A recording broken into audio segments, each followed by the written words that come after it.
Hello guys and welcome back to my YouTube channel. और आज की इस वीडियो में हम लोग देखने वाले हैं post office time deposit account के बारे में। So let's start with the video. तो इंडिया पोस्ट बेसिकली 4 अलग अलग टाइम पीरियड के लिए टाइम डिपॉजिट अकाउंट अवेलेबल करा के देता है। 1 ईयर के लिए, 2 ईयर्स के लिए, 3 ईयर्स के लिए और 5 ईयर्स के लिए। अगर आप 1 ईयर के लिए टाइम डिपॉजिट अकाउंट ओपन कराते हो तो आपको 5.5% का इंटरेस्ट रेट दिया जाएगा। अगर आप 2 ईयर्स के लिए अकाउंट ओपन कराते हो तो आपको 5.7% का इंटरेस्ट दिया जाएगा। अगर आप 3 ईयर्स के लिए टाइम डिपॉजिट अकाउंट ओपन करते हो तो आपको 5.8% दिया जाएगा।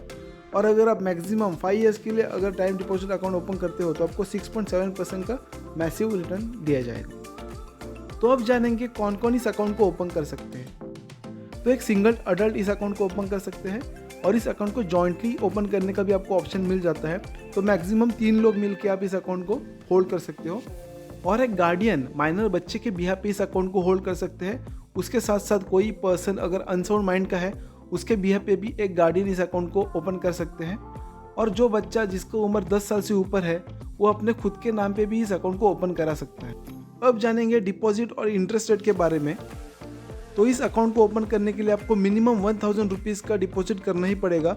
और 100 के मल्टीपल पे आप कितना भी अमाउंट इसके अंदर डिपॉजिट कर सकते हो। 100 के मल्टीपल में मतलब 1000, 1100, 1200, ऐसे 100 के मल्टीपल पे आप अमाउंट डिपॉजिट कर सकते हो। और इसके अंदर मैक्सिमम लिमिट कोई भी सेट किया हुआ नहीं है, तो आपको जितना भी अमाउंट इसके अंदर डालना है आप डाल सकते हो। और आपके टाइम डिपॉजिट पे जो इंटरेस्ट कैलकुलेट होगा वो आपका क्वार्टरली बेसिस पे होगा, बट आपके अकाउंट में वो क्रेडिट एनुअल बेसिस पे किया जाएगा।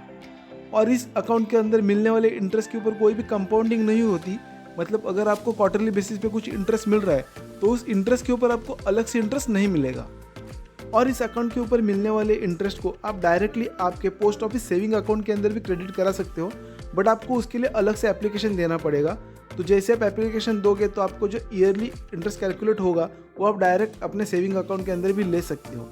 और आपका 5 साल का जो टाइम डिपॉजिट अकाउंट होगा, मतलब 5 साल के लिए जो आप टाइम डिपॉजिट अकाउंट करोगे उसके अंदर जो भी आप अमाउंट डिपॉजिट करोगे उसके ऊपर आपको टैक्स डिडक्शन मिलेगा। तो सेक्शन 80C जो है इनकम टैक्स का, उसके अंदर आप जितना भी अमाउंट 5 साल के लिए इस अकाउंट के अंदर डालोगे उसके ऊपर आपको टैक्स डिडक्शन मिलेगा। तो अब बात कर लेते हैं टाइम डिपॉजिट अकाउंट के प्री मैच्योर क्लोजर के बारे में। तो अगर आपको टाइम डिपॉजिट अकाउंट को प्री मैच्योरली क्लोज करना है तो आपको डिपॉजिट के बाद एटलीस्ट 6 महीना होना ही चाहिए। तो 6 महीना जैसे आपका कंप्लीट हो जाएगा उसके बाद आप प्री मैच्योर क्लोजर के लिए एप्लीकेशन डाल सकते हो। तो अगर आप आपके टाइम डिपॉजिट को प्री मैच्योरली क्लोज करते हो तो उसके ऊपर जो इंटरेस्ट कैलकुलेशन होगा वो थोड़ा डिफरेंट तरीके से होगा। तो 1 साल तक आप अगर क्लोज करते हो, मतलब 12 मंथ से पहले पहले आप क्लोज करते हो, तो आपको उसके ऊपर पोस्ट ऑफिस सेविंग अकाउंट के हिसाब से इंटरेस्ट मिलेगा, मतलब 4% का इंटरेस्ट मिलेगा। बट 12 मंथ के बाद अगर आप टाइम डिपॉजिट को क्लोज करते हो तो उसके ऊपर इंटरेस्ट कैलकुलेशन थोड़ी अलग तरीके से होगा।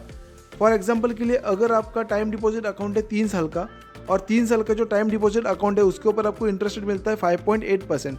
तो इस केस में आपको 5.8% के जगह पे 3.8% इंटरेस्ट रेट कैलकुलेट होकर मिलेगा। और अगर आपको time deposit account pre maturely close करना है तो आपको प्रिस्क्राइब एप्लीकेशन, मतलब जो एप्लीकेशन फॉर्म आता है उसको फिल करके पासबुक के साथ पोस्ट ऑफिस के अंदर सबमिट करना है। उसके बाद पोस्ट ऑफिस आपका जो है रिफंड उसको प्रोसेस करेगा। अब जानेंगे प्लेज और transfer of time deposit account. तो आप आपके टाइम डिपॉजिट अकाउंट को प्लेज या फिर ट्रांसफर कर सकते हो फॉर सिक्योरिटी पर्पस, बट उसके लिए आपको प्रिस्क्राइब फॉर्मेट में एप्लीकेशन फॉर्म को पोस्ट ऑफिस में सबमिट करना होगा along with acceptance letter from प्लेजी। अभी मैंने यहाँ पे इंडिविजुअल्स और इंस्टीट्यूशन जिनको आप प्लेज या फिर ट्रांसफर कर सकते हो आपका टाइम डिपॉजिट अकाउंट, उसको नोट डाउन किया है। आप यहाँ पे चेकआउट कर सकते हो और आपको अगर चाहिए तो आप नोट डाउन भी कर सकते हो। तो अब बात करेंगे maturity and extension of time deposit account के बारे में। तो नॉर्मली जब भी आपका टाइम डिपॉजिट अकाउंट मैच्योर हो जाएगा तो आपको रीपेमेंट पोस्ट ऑफिस से मिल जाएगा। बट अगर आप आपके टाइम डिपॉजिट अकाउंट को एक्सटेंड करना चाहते हो तो आप कर सकते हो। और आपका जो एक्सटेंशन होगा वो आपके एग्जिस्टिंग टाइम डिपॉजिट अकाउंट के पीरियड के उतना ही होगा। फॉर एग्जाम्पल अगर आपके पास 1 साल का टाइम डिपॉजिट अकाउंट है तो आपको जो एक्सटेंशन होगा वो भी 1 साल का ही होगा। तो अगर आपको 1 साल का टाइम डिपॉजिट अकाउंट एक्सटेंड करना है तो आपको विद इन 6 मंथ इन्फॉर्म करना होगा। अगर आपको 2 साल का टाइम डिपॉजिट अकाउंट एक्सटेंड करना है तो आपको विद इन 12 मंथ्स इन्फॉर्म करना होगा।